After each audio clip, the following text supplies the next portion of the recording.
Ini juga rumus. Jangan anggap berharga apapun yang membuatmu mengingkari janji, membuatmu kehilangan harga diri, membuatmu membenci orang lain, mencurigai orang lain, mengutuk orang lain.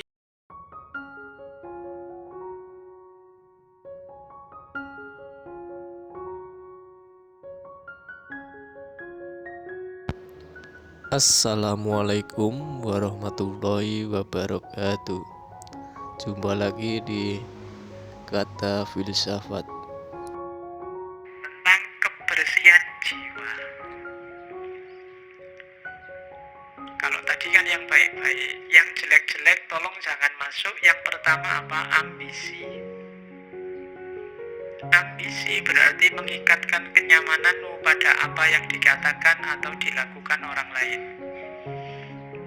Orang yang berambisi itu kan targetnya biasanya keluar dari dirinya. Kesuksesan yang bergantung pada orang lain. Kamu tidak akan ketemu apa yang kamu ambisikan. Hidup yang penuh ambisi tidak akan nyaman karena bergantung pada yang di luar diri. Bersenang-senang berarti mengikatkan kenyamananmu pada sesuatu yang terjadi pada dirimu. Bersenang-senang juga begitu, tergantung pada mood tadi, tergantung pada suasana hati. Itu juga kamu tidak akan bersih jiwamu kalau inginnya senang-senang terus. Kejernihan jiwa adalah tadi kebersihan, kebebasanmu dari yang di luar diri. Jangan tertipu oleh dua hal ini selanjutnya. Celaan dan pujian tidak memiliki efek yang sejati. Kalau engkau melakukan kebaikan, dicela atau dipuji orang, tidak akan mengefek pada kebaikan itu. Kebaikan tidak akan jadi jelek meskipun dia dicaci orang. Dan sebaliknya, kejelekan juga tidak akan jadi baik meskipun dia dipuji-puji. Celaan dan pujian tidak memiliki efek yang sejati, tidak memiliki efek yang hakiki. Efeknya cuma citra-citra di luar saja, tapi yang baik akan tetap baik, yang jelek juga akan tetap jelek. Biar jiwamu bersih, maka tidak perlu kamu terpengaruh oleh celaan atau pujian.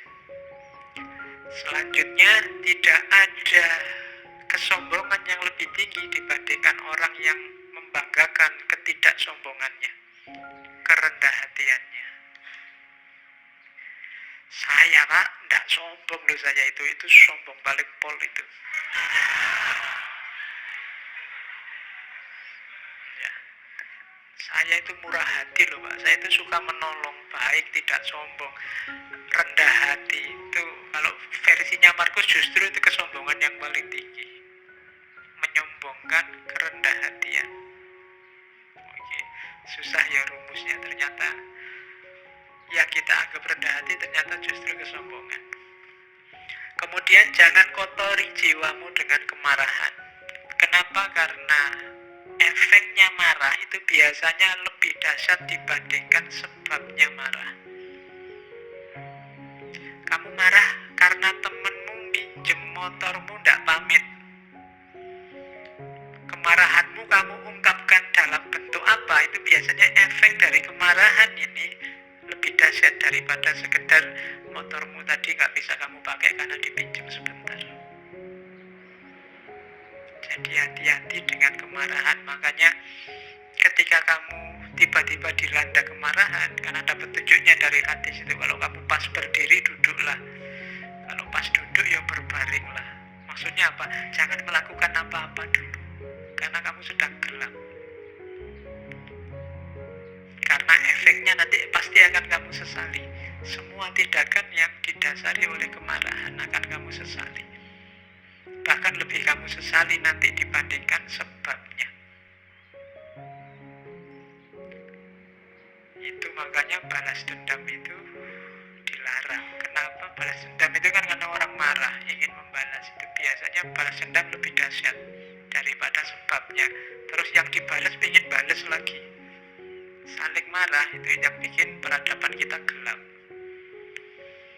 Kamu dicaci maki orang, dibikinkan fitnah, dibikinkan membagikan hoak kan, terus kamu mangkel, terus kamu balas, emangnya cuma lu yang bisa bikin hoak, aku juga bisa. Terus akhirnya podo rusak. Nah, jiwamu jadi tidak bersih. Terus ini juga rumus, jangan anggap berharga apapun yang membuatmu mengingkari janji, membuatmu kehilangan harga diri, membuatmu membenci orang lain, mencurigai orang lain, mengutuk orang lain, membuatmu berlaku munafik, atau menginginkan sesuatu yang tidak ingin diketahui orang lain. Jangan anggap berharga itu maksudnya jangan diambil ini. Apapun yang membuatmu membenci orang lain, mending tidak usah kamu ambil. Membuatmu nantinya akan mengutuk-ngutuk orang lain, mending tidak usah kamu ambil. Membuatmu kehilangan harga diri, tidak usah kamu ambil. Itu yang disebut jangan dianggap berharga. Kok ada postingan yang isinya kemungkinan membuatmu benci sama seseorang atau sekelompok orang, kamu tinggal saja. Karena postingannya tidak penting, tapi dampaknya pada jiwamu besar. Itu maunya Markus. Selanjutnya, biar jiwamu bersih, jangan kotori jiwamu dengan kesalahannya orang lain. Ini ada rumus bagus dari Markus. Kalau ketemu orang jahat, orang rusak, orang keliru, saat engkau sedang melawan orang yang tidak tahu malu, ini misalnya, tanyakan pada dirimu sendiri, apakah mungkin di dunia ini bersih dari tindakan tidak tahu malu? Jawabannya kan pasti ya enggak, akan selalu ada orang jahat, akan selalu ada orang yang tidak tahu malu. Maka jangan mengharapkan sesuatu yang tidak mungkin. Selalu ada orang yang tidak punya malu di dunia ini, dan yang kamu hadapi sekarang adalah salah satunya. Hal yang sama berlaku untuk orang yang jahat, orang yang tidak dapat dipercaya, dan kerendahan moral lainnya. Jadi ini menyuruh kita untuk jangan mengotori jiwa dengan kemarahan, kebencian, ketidaksukaan, intoleransi pada orang lain yang kamu anggap keliru atau kamu anggap jahat. Pertanyaannya gampang, apa mungkin di dunia ini orangnya baik semua, soleh semua? Kan tidak mungkin. Kalau kamu marah berarti kamu tidak terima kalau di dunia ini ada orang jelek, ada orang tidak baik. Kalau kamu tidak terima, berarti kamu sedang melakukan sesuatu yang tidak masuk akal. Karena kamu menuntut sesuatu yang tidak mungkin terpenuhi. Akan selalu ada orang jelek, orang jahat. Maka ngapain kamu mengotori dirimu gara-gara itu? Ada orang jahat, ya monggo, memang hidup ini ada yang baik, ada yang jahat. Tapi jangan kejahatannya dia membuatmu juga jadi jahat. Kejelekannya dia membuatmu juga jadi jelek. Hari ini banyak begitu, karena grup sana maki-maki, kamu juga maki-maki. Karena grup sana kemarin menggoreng isu, sekarang ada isu baru, saatnya kita balas menggoreng isu. Sama saja, itu berarti jiwa kita sama-sama kotor. Kalau kamu mimpi orang itu harus baik semua sesuai idealmu, mimpimu itu mimpi yang tidak realistis. Tidak mungkin orang itu akan jadi baik semua. Kalau kamu tidak terima ada orang jahat, kamu menyusahkan dirimu sendiri. Akan ada selalu orang yang tidak baik. Maka bersihkan dirimu. Oke. Setelah semua tadi yang di atas, tugas kita sekarang apa? Ayo merayakan hidup. Senanglah, bahagialah dalam hidupmu. Ojo kokean sumpek. Tadi rumusnya sudah banyak. Hidup kita kan sesuai yang kita pikirkan. Saat engkau bangun pagi, katanya Markus, pikirkanlah betapa istimewanya kamu masih bisa hidup, masih bisa berpikir, iso ngaji filsafat, bisa sarapan, ngerokok, ngopi, dan masih bisa mencintai. Loh iya kan? Lu istimewa, lu alhamdulillah kamu masih bisa mencintai. Ada orang yang bangun pagi mikir menyerang orang yang dibenci. Kamu masih bisa cinta sama siapa, masih bisa say hello, masih bisa bilang miss you, masih bisa bilang sudah tidur apa belum, masih bisa bilang bersyukurlah. Ya kan? Setiap kali bangun tidur bersyukurlah. Kenapa? Masih diberi kesempatan hidup lagi. Udah ada jaminan loh begitu kamu tidur terus bisa bangun. Kamu sendiri kan tidak bisa mengatur dirimu biar pokoknya besok saya harus bangun, tidak bisa. Ternyata bangun atau tidak tergantung dirimu. Maka bersyukurlah. Begitu bangun kamu masih bisa sadar, masih bisa mikir, itu kenikmatan luar biasa. Bersyukurlah. Masih bisa menikmati hidup, masih bisa minum, makan. Yang lain mungkin sudah dilarang makan ini, dilarang makan itu, kamu masih bebas, bersyukurlah. Paling tidak kamu masih bisa mencintai seseorang. Nah, rayakanlah hidupmu. Wajahmu jangan kayak wajah orang susah terus. Ya, hidup kita ini menyenangkan kok. Oke. Terimalah segala sesuatu yang diikat oleh takdirmu. Cintailah orang-orang yang ditakdirkan bersamamu dan lakukan dengan sepenuh hatimu. Hidupmu akan nyaman. Dapat apa saja diterima, dinikmati. Makan di angkringan, dinikmati, ya enak. Ada yang neraktir di restoran, alhamdulillah ya lumayan enak. Semuanya enak, mana sih yang tidak enak, apalagi kalau ditraktir. Jadi bersama siapapun dinikmati, tidak usah milih-milih teman. Yo, setiap orang punya karakter, punya gayanya sendiri. Tapi kan ada yang jahat, Pak. Ya jahat, silahkan jahat, tapi kan tidak mengotori jiwamu. Karena kalau kamu saya pinginnya teman itu baik semua, Pak, sama saya peduli semua, itu mimpi, tidak mungkin. Ya kan, kalau dihitung teman yang peduli sama kamu sama yang cuek, insya Allah lebih banyak yang cuek. Loh, tapi kalau ketemu senyum itu basa-basi. Ya, setiap orang disibukkan nomor satu dengan hidupnya sendiri masing-masing. Jadi rayakanlah hidupmu, jangan terlalu sumpek. Jangan memimpikan apa yang tidak engkau miliki. Namun akuilah anugerah atas apa yang engkau miliki, lalu bersyukurlah sambil mengingat, tulisannya salah itu, sambil mengingat betapa engkau akan sangat memimpikan apa yang kau miliki sekarang kalau engkau tidak memilikinya. Kamu pegang HP, syukurilah. Tidak usah mimpi pegang HP yang lebih mahal dengan kualitas lebih baik. Kamu punyanya HP ini, mikirnya dibalik. Seandainya HP kayak gini saja aku ndak punya, aku mesti mati-matian ingin beli HP yang kayak gini. Loh. Punya pacar kok ndak terlalu cakep. Mikirnya juga begitu. Kalau kamu mikir, kok nyari yang lebih cakep lah, kamu mimpi. Mikirnya dibalik. Seandainya yang kayak gini saja aku ndak dapat, mesti aku ngejar-ngejar yang kayak gini juga. Nanti kamu jadi bersyukur. Gitu loh.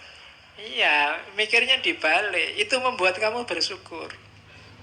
Kuliah dapat nilai C misalnya. C kan batas minimal kamu lulus. Itu kan, aduh kok gak dapat A ya. Itu kamu akan sumpek. Kenapa? Kamu mimpi yang kamu gak punya.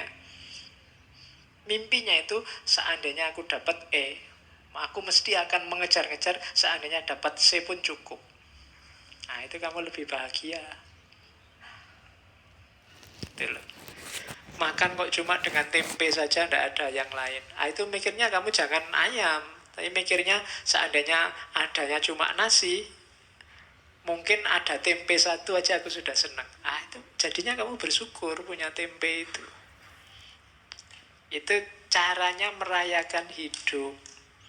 Kalau tidak begitu, kamu akan sumpek terus. Dan ingatlah bahwa engkau memiliki kuasa untuk mengistirahatkan dirimu kapanpun engkau inginkan. Kamu supirnya, kamu penguasanya hidupmu. Mau jalan, ayo jalan. Mau istirahat, istirahat. Nggak usah terkejar, nggak usah dikejar-kejar oleh ambisi, dunia, keterikatan dengan yang lain, yang macam-macam yang bikin repot. Menghabiskan energi, menghabiskan waktu. Engkau yang menguasai hidupmu, kapanpun ingin berhenti, saat ini juga kamu bisa. Ingin tidur sekarang boleh, istirahat sekarang boleh. Terus, jangan pernah khawatir tentang masa depan. Apalagi di usia-usia teman-teman ini kan biasanya pikirannya masa depan, besok kawin sama siapa, kerja di mana. Kamu kan khawatir itu. Engkau akan bertemu dengannya kalau memang harus, dengan senjata yang sama yang hari ini menjadi bekalmu menghadapi masa kini. Dulu waktu kamu SMA atau SMP mikir kuliah, wah bisa ndak ya aku kuliah hari pertama kamu takut. Begitu dijalani kan kamu bisa. Besok juga begitu, gak usah khawatir. Bisa ndak ya aku dapat kerja, bisa ndak ya aku kawin, bisa ndak ya punya anak. Iso. Nggak usah khawatir, pasti bisa. Kekhawatiranmu dulu, sekarang kamu jalani kan ya ternyata juga bisa. Nggak ada yang di luar kuasamu kalau tentang hidupmu. Makanya jangan galau dengan masa depan. Wong masa depan kayak tadi, itu di luar jangkauanmu hari ini. Jadi pikirkan aja sekarang, nikmati hidup sekarang. Besok kamu akan punya senjata sendiri, punya kemampuan sendiri menghadapi situasi di masa depan. Itu uniknya manusia. Maka hidup itu rumusnya simple, receive without conceit, release without struggle. Kalau dapat sesuatu, terimalah tanpa harus membanggakan diri, membesarkan diri. Kalau harus kehilangan, lepaskanlah tanpa harus merasa sedih, mati-matian, sumpek. Jadi receive without conceit, release without struggle. Biasa saja.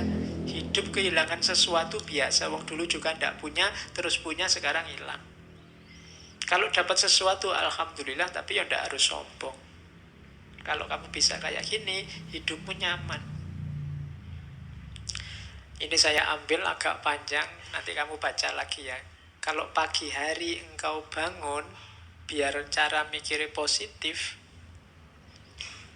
kamu kan biasanya masalahmu itu kan berhubungan dengan orang lain. Katanya Markus, pagi hari engkau bangun, bilanglah pada dirimu, orang-orang yang berhubungan denganku hari ini, ada yang usil, tidak sopan, arogan, curang, iri hati, dengki.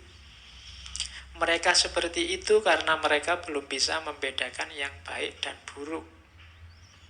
Sementara aku telah mengerti indahnya kebajikan, kotornya kejahatan, dan tahu bahwa para pendosa tersebut memiliki sifat sepertiku.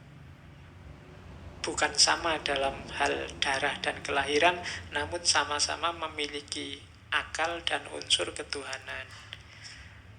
Tidak seorang pun dari mereka dapat menyakitiku, tidak seorang pun dapat membuatku kotor. Aku pun tidak pantas marah pada mereka atau membenci mereka. Kami dilahirkan untuk bekerja sama seperti kaki, tangan, dan mata, sebagaimana dua baris gigi atas dan bawah. Saling menghalangi itu tidak alami. Demikian pula saling marah dan saling membelakangi. Itu nanti hidupmu nyaman. Akan ketemu orang yang bikin kamu mangkel, bikin kamu jengkel, bikin kamu benci, pasti. Tapi ingatlah bahwa mungkin kejelekan yang mereka lakukan itu karena mereka tidak sadar. Sementara kamu sekarang sadar. Dan diingat juga bahwa orang lain itu punya kualifikasi sama persis kayak dirimu, yang tidak pantas untuk kamu benci. Dan jangan takut, mereka tidak akan bisa membuatmu kotor kalau kamu sendiri tidak mengotori jiwamu. Nah, ini nanti kamu jadi mantap. Terima kasih sudah menonton. Semoga bermanfaat dan menambah wawasan Anda semua.